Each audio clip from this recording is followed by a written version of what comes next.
वो डर सिर्फ मोदी को है, को ले लेके 400 बार बोलते फिर रहा। ये लोकतंत्र को बचाने का, संविधान को बचाने का चुनाव है।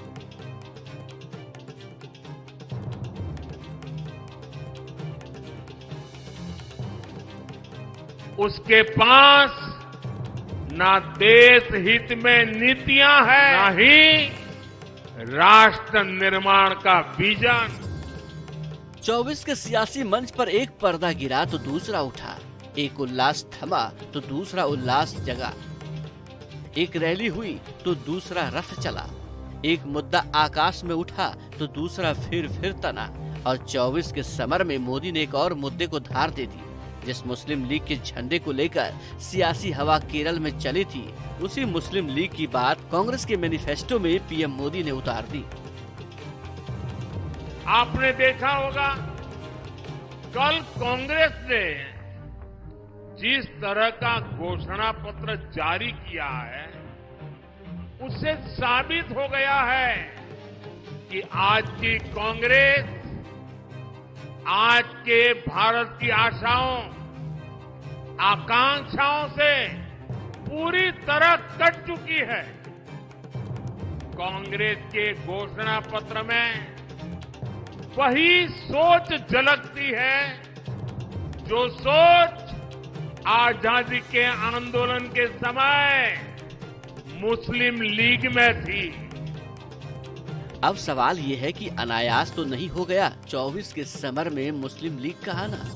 याद कीजिए राहुल का पिछले साल जून महीने का विदेश की धरती पर दिया गया एक बयान। इसमें राहुल गांधी ने मुस्लिम लीग को एक सेकुलर पार्टी होने का सर्टिफिकेट दिया था। जब उनसे केरल में मुस्लिम लीग के साथ गठबंधन को लेकर सवाल किया गया था। Muslim League is a completely secular party. There's nothing non-secular about it. यही वजह है जब कांग्रेस ने राहुल गांधी को अपना मैनिफेस्टो थमाया तो वही मुस्लिम लीग के बहाने 24 की जमीन पर पीएम मोदी के लिए एक हथियार बन गया। तो क्या मोदी का सीधा वार कांग्रेस की तुष्टीकरण वाली राजनीति पर था? सच तो ये है कि 24 की सियासी जमीन पर अभी तमाम ऐसे सवाल पूछे जाने वाले हैं जिससे नेता असहज हो जाएंगे। ये तो सिर्फ अभी झांकी है। कांग्रेस के घोषणा पत्र में पूरी तरह मुस्लिम लीग की छाप है और इस मुस्लिम लीग वाले घोषणा पत्र में जो कुछ हिस्सा बचा खुचा रह गया, उसमें वामपंथी पूरी तरह हावी हो चुके हैं। कुल मिलाकर कांग्रेस इसमें दूर दूर तक नहीं दिखाई देती है। पीएम मोदी ने कांग्रेस के घोषणा पत्र में मुस्लिम लीग का एजेंडा कैसे ढूंढा, ये भी समझ लीजिए। घोषणा पत्र में कांग्रेस ने वादा किया है कि वो अल्पसंख्यकों के अधिकारों के लिए प्रतिबद्ध है। अल्पसंख्यकों को पहनावा, पर्सनल लॉ में छूट मिलेगी। मॉब लिंचिंग पर सख्त एक्शन कानून बनाया जाएगा। बुलडोजर एक्शन पर तुरंत रोक लगाई जाएगी। भाषा, खानपान और शादी की आजादी की गारंटी होगी। पर्सनल लॉ में सुधार को बढ़ावा दिया जाएगा। व्यक्तिगत पसंद में हस्तक्षेप वाले कानून रद्द किए जाएंगे। अल्पसंख्यकों के अधिकारों का सम्मान होगा। कांग्रेस ने अपने घोषणा पत्र पर मुस्लिम लीग की छाप होने के आरोप को लेकर रिएक्ट किया है। कांग्रेस महासचिव जयराम रमेश ने पीएम मोदी को इतिहास समझाने की कोशिश की, साथ ही बीजेपी की नीतियों को विभाजनकारी बता दिया। 1940, 1941, 42 में मुस्लिम लीग के साथ समझौता किसने किया था? श्यामा प्रसाद मुखर्जी जो जनसंघ के स्थापक थे, वो बंगाल की जो सरकार थी, बंगाल प्रोविंस की जो सरकार थी, उस सरकार में वो शामिल थे। हिंदू महासभा, और हिंदू महासभा ने मुस्लिम लीग, जिन्ना की मुस्लिम लीग के साथ सिंध और नॉर्थ वेस्ट फ्रंटियर में भी गठबंधन की सरकार बनाई थी। ये क्या बातें करते हैं मुस्लिम लीग की बातें? इस इतिहास को मिटा नहीं सकता। पीएम मोदी ने कांग्रेस की दुखती रग पर हाथ रख दिया। पीएम मोदी ने जिन मुद्दों को लेकर कांग्रेस पर निशाना साधा है, उन पर कांग्रेस का स्टैंड क्या है, ये भी समझ लीजिए। नंबर 1, 3 तलाक। कांग्रेस 3 तलाक की प्रासंगिकता पर ही सवाल उठाती रही है। नंबर 2, कांग्रेस यूसीसी के मुद्दे पर खुलकर तो कुछ नहीं बोलती, लेकिन कुछ नेता इसका विरोध करते हैं। हिजाब के मसले पर भी कांग्रेस अपना रुख साफ कर चुकी है। कर्नाटक सरकार ने तो बाकायदा हिजाब पर से बैन हटा दिया है। गाजा के मुद्दे पर भी कांग्रेस मोदी सरकार के रुख का विरोध करती रही है।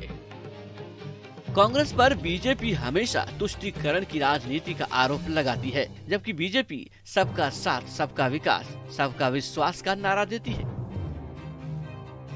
हमने जातिवाद की बात नहीं की, हम संप्रदायवाद की बात नहीं करते, हम तुष्टीकरण की बात नहीं करते। हम लोग तो जनता को जनार्दन मानकर की उसकी असीम पूजा करते हैं, उसके कल्याण के लिए जो कुछ हो पड़ता है वो करते हैं। भ्रष्टाचारियों पर लगाम कसते हैं, गुंडागर्दी करने वालों को कानून के शिकंजे में लाने का काम करते हैं। इंडी गठबंधन से विपक्षी पार्टियों से उम्मीद है कि साथ आने से सभी का वोट एक साथ जुड़ेगा तो सीटों की संख्या बढ़ सकती है। कांग्रेस को भी फायदे की उम्मीद है। कांग्रेस की ताकत बढ़ेगी तो राहुल गांधी गठबंधन के नेता हो सकते हैं और पारिवारिक सियासत बची रह जाएगी। लेकिन इसके उलट हुआ तो क्या होगा? इसी सवाल का जवाब विपक्ष को, खास तौर पर गांधी परिवार को बेचैन कर देता है। क्या यही बेचैनी राजनीतिक मंचों पर मोहब्बत की दुकान वाले टैग की विपरीत भाषा में दिख रही है? वो डर सिर्फ मोदी को है, को ले लेके 400 पार बोलते फिर रहा। ये लोकतंत्र को बचाने का, संविधान को बचाने का चुनाव है।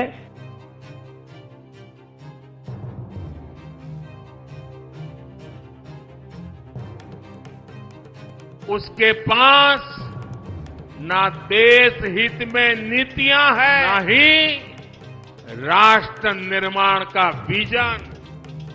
24 के सियासी मंच पर एक पर्दा गिरा तो दूसरा उठा, एक उल्लास थमा तो दूसरा उल्लास जगा, एक रैली हुई तो दूसरा रथ चला, एक मुद्दा आकाश में उठा तो दूसरा फिर तना। और 24 के समर में मोदी ने एक और मुद्दे को धार दे दी। जिस मुस्लिम लीग के झंडे को लेकर सियासी हवा केरल में चली थी, उसी मुस्लिम लीग की बात कांग्रेस के मैनिफेस्टो में पीएम मोदी ने उतार दी। आपने देखा होगा कल कांग्रेस ने जिस तरह का घोषणा पत्र जारी किया है, उससे साबित हो गया है कि आज की कांग्रेस आज के भारत की आशाओं, आकांक्षाओं से पूरी तरह कट चुकी है। कांग्रेस के घोषणा पत्र में वही सोच झलकती है जो सोच आजादी के आंदोलन के समय मुस्लिम लीग में थी। अब सवाल ये है कि अनायास तो नहीं हो गया 24 के समर में मुस्लिम लीग का आना। याद कीजिए राहुल का पिछले साल जून महीने का विदेश की धरती पर दिया गया एक बयान। इसमें राहुल गांधी ने मुस्लिम लीग को एक सेकुलर पार्टी होने का सर्टिफिकेट दिया था। जब उनसे केरल में मुस्लिम लीग के साथ गठबंधन को लेकर सवाल किया गया था,